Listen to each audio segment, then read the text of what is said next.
एक बार की बात है। एक व्यक्ति को इच्छा हुई कि मुझे कुछ प्राप्त करना चाहिए। वह जंगल में चला गया और तपस्या करने बैठ गया। इसी बीच नारद जी वहां से गुजरे।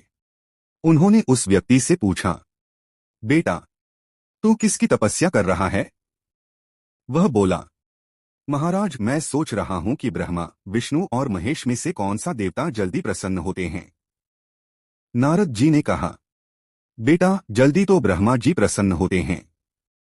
उनके भक्त गिने चुने होते हैं, इसलिए वे सोचते हैं कि यह भी हाथ से न निकल जाए तो तुरंत दर्शन देकर वरदान दे देते हैं। यह सुनकर वह व्यक्ति ब्रह्मा जी की तपस्या करने बैठ गया। कुछ ही समय में ब्रह्मा जी प्रकट हुए और बोले, बेटा, वर मांग। भक्त बहुत प्रसन्न हुआ। सोचा कि एक वरदान मांगने आया था, यहाँ तो ब्रह्मा जी 3 वरदान देने को तैयार हैं। उसने कहा, पहला वरदान, मुझे सुंदर चंद्रमुखी पत्नी मिले।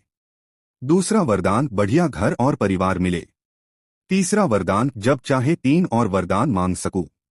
ब्रह्मा जी चकित रह गए। बोले, वाह रे कलयुग के भक्त, तू तो बड़ा चालाक निकला, परंतु वरदान देना ही पड़ा। अब हुआ यूं कि कुछ ही दिनों में उसका घर भी बन गया, पत्नी भी मिल गई, सब कुछ मिलने लगा। परंतु बारिश के मौसम में उसके घर की पुताई खराब हो गई। घर वालों ने कहा, पुताई वाले को बुलाकर ठीक करा लो। पर भक्त ने सोचा, क्यों बुलाऊं, ब्रह्मा जी हैं न।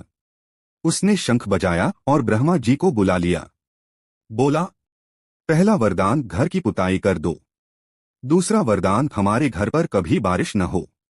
तीसरा वरदान, जब मन करे 3 वरदान और मिलें। अब तो हाल यह हो गया कि गले में खराश हो जाए, हल्का सा जुकाम हो जाए तो तुरंत शंख बजाकर ब्रह्मा जी को बुला लेता। ब्रह्मा जी बेचारे दिन रात उसी के कामों में उलझ गए।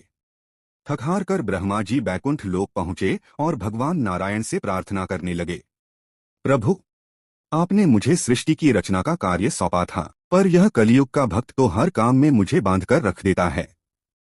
मेरी रक्षा कीजिए। भगवान विष्णु मुस्कुराए और बोले, ब्रह्मा जी, कलयुग के भक्त बड़े चालाक होते हैं। इन्हें साधना और भक्ति से ज्यादा सुविधा चाहिए। फिर भगवान ने उस भक्त को ज्ञान देने के लिए देवी सरस्वती को भेजा। उन्होंने समझाया कि बेटा, मांगो तो ऐसा वरदान मांगो। पहला वरदान, मृत्यु के अगले दिन मुक्ति मिल जाए। दूसरा वरदान, भक्ति में कभी बाधा न आए। तीसरा वरदान, हमारे मन में मांगने की इच्छा ही न उठे। इस शिक्षा के बाद वह भक्त समझ गया कि भक्ति का असली मार्ग लेने देने का खेल नहीं है।